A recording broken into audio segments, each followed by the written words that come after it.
Welcome back to GRS University.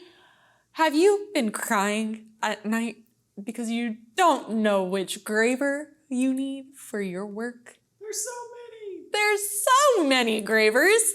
It might be a little overwhelming. So many options. We are going to help you with a two-part series.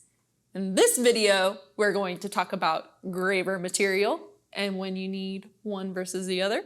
In the next video, we're going to talk about all the profiles and sizes. We want to help you watch and learn. Let's go.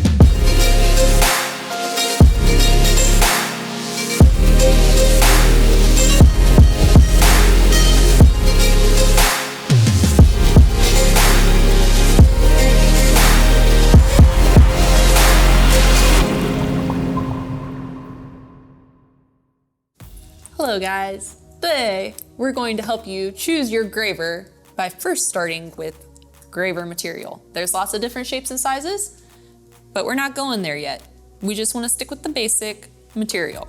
We have these lined up with our 4 options from softest to hardest.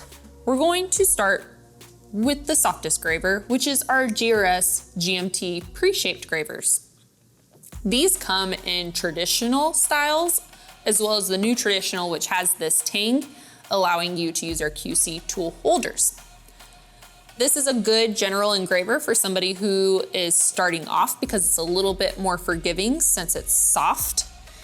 You'll also be able to sharpen this using traditional hand sharpening methods. It's very comparable to our Glen steel graver, which you can see is square stock. It might be a little bit more difficult to sharpen as you use the tool.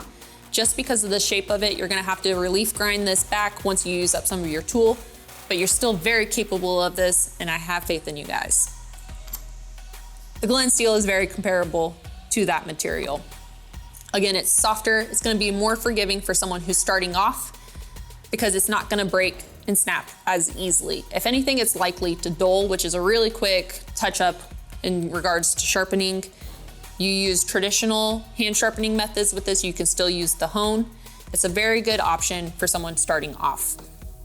If you find that that Glen steel is not cutting into the material that you're working on, you might have to jump up a little bit in hardness, which brings us to our X7 graver. This is a little bit harder than the Glen steel. It's still gonna be able to be sharpened with traditional hand sharpening methods. You don't need any kind of special equipment, but a little bit harder than that. It's kind of the perfect go-between in regards to the Glen steel and our hardest graver, which is the C-Max. Our C-Max is Glendo's proprietary blend of tungsten carbide. This is the hardest graver that we offer. It's also the choice graver for most jewelers and engravers because you can get a beautiful edge on it that it'll stay, and you can also put a beautiful polish on it. The kicker with this is to get that bright, beautiful polish and that nice crisp edge is that you're gonna have to invest in some sharpening equipment. You're gonna need diamond wheels in order to sharpen this, and we recommend that you have a hone to make it go a little bit quicker. But again, the choice graver, because you can get such a nice polish on it, you can get beautiful bright cuts for jewelry work.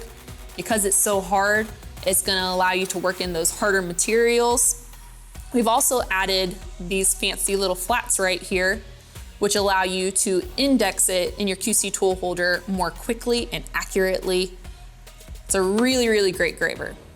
The trade-off of this one also, I have to say, is that while the Glen steel is softer and might get a little bit dull, this is harder and it has a little bit more brittleness to it. So this would not be my choice for someone who is just starting off, because if you just tweak your graver a little bit too sharply, you'll snap off that tip and then you have to sharpen it over again. So probably not the choice graver for somebody starting off. You might want to start with the Glen steel, but a really, really good option if you're not making any dent into the work that you're doing. This is just a general guide to get you started as far as material goes. But again, with everything in engraving and jewelry making, you have to give it a little bit of give and take into what you're doing. So if you can change up your geometry a little bit, it might affect it. If you're working in a certain material and you find that it's not making any scratches, even though you're already at the hardest graver, I recommend calling our Ask a Master hotline, and hopefully we can get you squared away as far as that goes. But this will get you started in a general sense. Good luck. All right, guys, now you know the difference between Glen steel and carbide or C-Max. Next time we're gonna talk about profiles and shapes and sizes. So come back for that video.